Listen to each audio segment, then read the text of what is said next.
what can be considered as the first verified sign of a pullback by the Chinese troops along the line of actual control in Galwan, the valley that, remember, witnessed a bloody border clash. Sources are now revealing to India today that the PLA troops have shifted over a kilometer from the site of that June 15th clashes. Sources are also, in fact, adding that the relocation has taken place from both sides. So a buffer zone has now been created to avoid escalation with equidistance by both sides.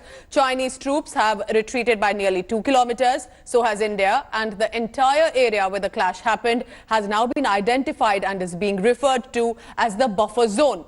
And it's not just the Galwan Valley. Chinese troops have also moved back at the Pangong Tso, the hot springs, and in Gogra. There has been a limited Chinese pullback from the Pangong Tso Finger 4 area, as some Chinese positions have also been dismantled.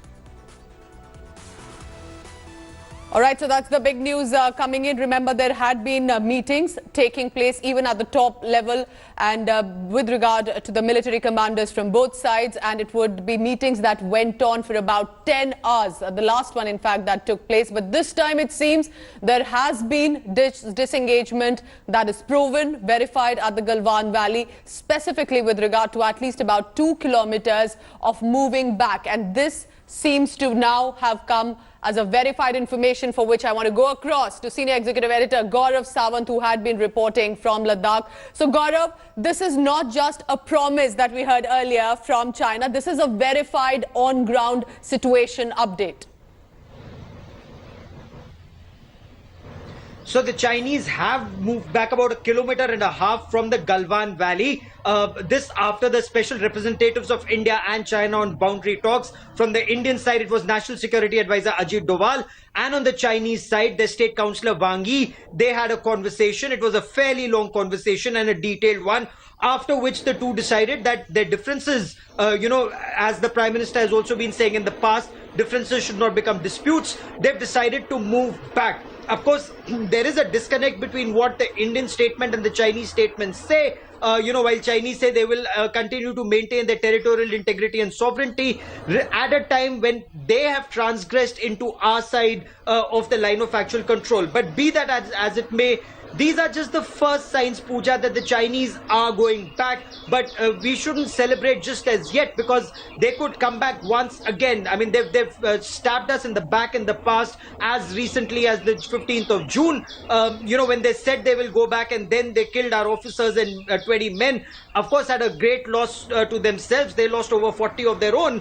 But the fact remains, the first step has been taken. Now it remains to be seen whether this is step one, this is disengagement.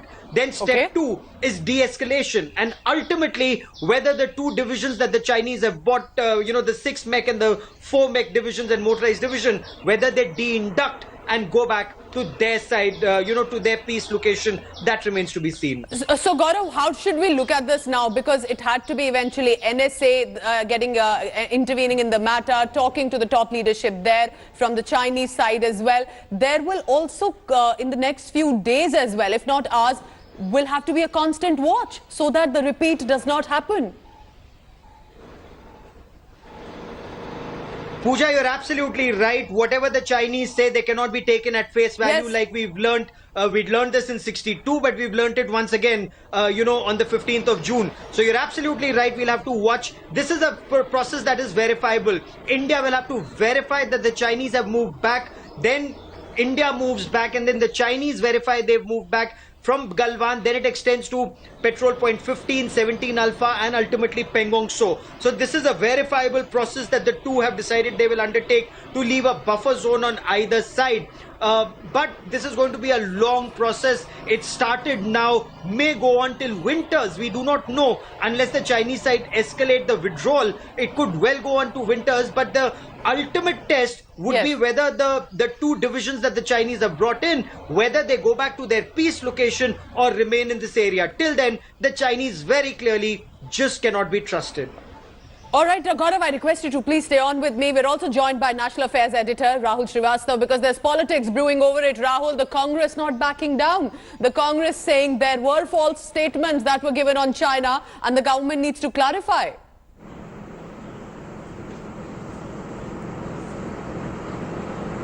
Pooja, yes, while the Indian government is dealing with the Chinese, an extremely tricky proposition, our forces are at the borders in an eyeball-to-eyeball confrontation. The idea for the government right now is to take over from the soldiers and the armies and take the talks to the tables of diplomacy. That is a transition that the Indian government is trying without blinking an eyelid. The government does not want to ease down the pressure on the Chinese, be it at the borders, be it at diplomacy, or even as far as applying pressure on Chinese business entities and Chinese business interests are concerned. This entire gamut of this entire matrix will continue working. But when it comes to this domestic constituency, the government's domestic constituency has an issue because the Congress realizes that the BJP's strong point over the last few years, and especially in 2019 elections post Balakot, Yes. was national security, the sovereignty of the borders with Pakistan or elsewhere. And that's where the Congress wants to dent the government. And in that keenness to dent, it has been, if you notice from the all-party meeting onwards, where Sonia Gandhi raised some very, of course, contentious issues, but also relevant questions, Rahul Gandhi has been unrelenting. And there is a bit of a personal this thing to it. He wants to beat Narendra Modi at this national security element. Prime Minister went to the Leh at a post where Yes. the headquarters and the garrison headquarters of 14 Corps is concerned.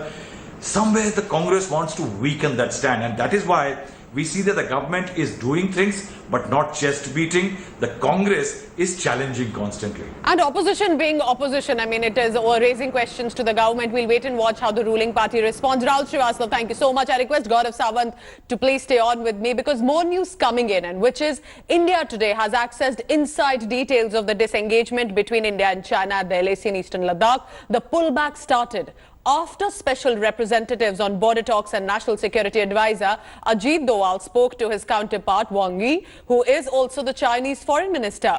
The two held a telephonic conversation for at least 2 hours on Sunday, is what we are being told, during which they agreed to ensure complete disengagement. Doval and the Chinese foreign minister also stressing to maintain peace and both agreeing to ensure a phased de-escalation in the border areas. All right, first I'll just go across to our defense editor Abhishek Bhalla as well. Abhishek, because you had recently been reporting from Ladakh as well when the tensions were still prevailing, this time it is the NSA, it is the foreign minister from the other side who had to intervene to get the situation under control, and this really hadn't happened in the past few weeks. Pooja, if any kind of de-escalation was expected and if there is still a way forward, it's through dialogues other than the military Yes. level. Because, you know, there have been a series of military level talks, 3 at the corps commander level, but obviously, you know, things on the ground were not changing. So this was expected that it will be taken up at a higher level, at a diplomatic level, and now at the NSA level, as we've been reporting. But it remains to be seen whether things transpire on the ground or not. Because in the past there have been, you know, these slight disengagements, especially in the Galwan area. Pangong Tso has always remained a flashpoint over the last 2 months. But Galwan, Patrol Point 14, before the 15th June clash, there was a slight retreat then as well. But, you know, when the Indian Verification Party went to physically check whether the Chinese have removed that observation post from that point, what they noticed was there was a higher level of mobilization that had taken place, and that's what led to that, bloody assault between the two forces. Yes. As of now, we are told that in Galwan, there has been some visible removal of tents as well as vehicles, but it still needs to be physically verified as to how far back the Chinese troops have gone. Abhishek, still reporting from Ladakh. Abhishek, please stay on with me because Gaurav Sawant also joining me. Gaurav, also we can agree here that in many ways this could be India's position that remained strong, because earlier we remember how aggressive the Chinese statements were, and then to finally come to a conclusion of a mutual disengagement also shows how India was not backing down. Prime Minister Modi landing in Ladakh as well. Pooja, you're absolutely right. It's the Prime Minister's visit to Ladakh and the strong stance taken by our soldiers at Galwan on the 15th of June that sent across a message that India will not back down an inch. and China knows that 1962 cannot be repeated in 2020. Also, the fact that Indian armed forces mobilized in a very big way. Apart from getting your Yes. mountain forces in that area, you got your reserves in that area. You moved your Sukhoi air dominance fighters, the MiG-29 air superiority fighters, the Apache attack helicopters. You moved your tanks, your armored personnel carriers, all of that along the border to send out a very strong message that what the Chinese have done is unacceptable and there will be costs involved. The loss of Chinese lives actually shook China on the 15th of June. Also, the fact that India is not backing down on territorial integrity and sovereignty. It's not like in the past that the Chinese Correct. could indulge in more salami slicing and take away perhaps another 640 square kilometers of Indian territory, in 2020. That the government said will not be permitted. Now there is some rejigging of positions. At the same time, India and China are still not smoking the peace pipe just as yet. Until the Chinese move their forces back to their peace location, you just cannot afford to trust the Chinese after the 15th of June. Gaurav Sawant, Abhishek Bhalla, thank you for giving us your perspective and the ground situation update. And remember, this is not just an information coming from the Indian side. China also has confirmed the pullback of its troops. The Chinese Foreign Ministry has said in its statement that there has been progress made with the troops taking measures to disengage and ease tension at the line of actual control. Remember, since Prime Minister Modi's visit to Ladakh, China has been stressing on talks, negotiations to resolve the border crisis. There is in many ways in the past few days a marked difference from an earlier Beijing's aggressive posturing, where it even laid a claim to the Galwan Valley area, to now deciding on a mutual pullback. Foreign Affairs Editor Geeta Mohan is joining us live for further updates on that. Geeta, what exactly has the Chinese ministry said on the pullback of its troops? So this is now a verification coming in from that side as well. Well, that's right. One is that the Ministry of Foreign Affairs came out with a statement during the press briefing and said that the disengagement has begun from the Chinese side as well. That was a confirmation that came from the Chinese side. But there is a lengthy, detailed statement on the SR talks between India and China that took place on Sunday. The Indian side put forth a statement, and now we have the Chinese statement also that has come out. The Chinese statement very clearly again reiterates what the Indian side has said, but it is a rather brazen statement because this is not a statement that is reconciliatory in nature. They continue to say that they will be defending their sovereignty and territorial integrity. The statement talks about how Wang Yi emphasized the need for the other side to understand the strategic importance and do not pose a threat to the other. So the statement is not as responsibly framed as the Indian statement is when you're actually looking at on the ground disengagement. So we'll have to wait and see, Pooja, how long it will take for China and India to go back to their original position, the status quo ante. But right now, the statement, while it reiterates all those 3 or 4 points that the Indian statement has, there is no mention of status quo. And there certainly is an additional paragraph which really talks about Chinese stand. The China's made it very clear. They continue to lay claim and they're not backing off on the claims that they've made in And the past. Geeta, because you've been tracking the Chinese statements as well, take us through the difference that we have seen from an aggressive stance earlier to now a more diplomatic reference being made with regard to the border issues. Well, they have become more nuanced, Yes. if I may say so, in their responses, in their statements that they have brought out. But they've also become more aggressive in the manner in which they're using their media to put forth their position. So while the Ministry of Foreign Affairs comes out with a reconciliatory note, expect the Chinese media to come out with aggressive posturing on border issue. So the two-way stream that they have now formulated, where they look responsible, but they use tools to ensure that the messaging, when it comes to their own domestic audience and the international audience,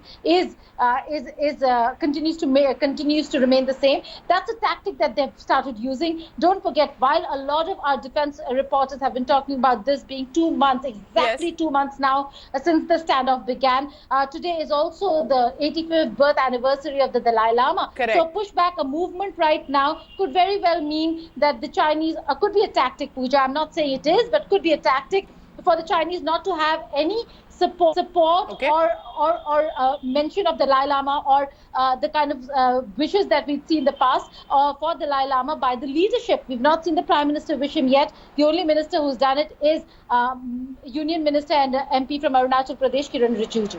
Very interesting. Thank you so much, Geeta Mohan, with all the latest. So now listen in to what the Chinese Foreign Ministry spokesperson has said with their recent statement. Listen in. Chinese and Indian troops during the 30th held commander-level talks. The two sides continue to work to implement consensus reached at the two previous rounds of talks. There's progress made on frontline troops taking effective measures to disengage and ease the tension. Now, the pullback by the Chinese troops has been a result. It is of the government's two-pronged strategy to deal with China. Highly placed sources in Modi government are indicating to India today that India has been following a twin-track approach in dealing with China, which means the government is indicating a firm resolve. One, when it comes to guarding national security, PM Modi's visit to Leh, remember, and his address to the troops specifically was a firm indication of determination to safeguard India's territorial integrity. On the other hand, the government has been pursuing a policy of serious bilateral engagement as well at the topmost level, both diplomatically and militarily. The disengagement of frontline troops being seen in different parts of the line of actual control is a result of dual-track approach being deployed by the government. Hi everyone, Preeti Chaudhary here. Hope you like this video. For latest news and analysis, like and subscribe to the India Today YouTube channel. And don't forget to press the bell icon to stay updated. Thank you for watching.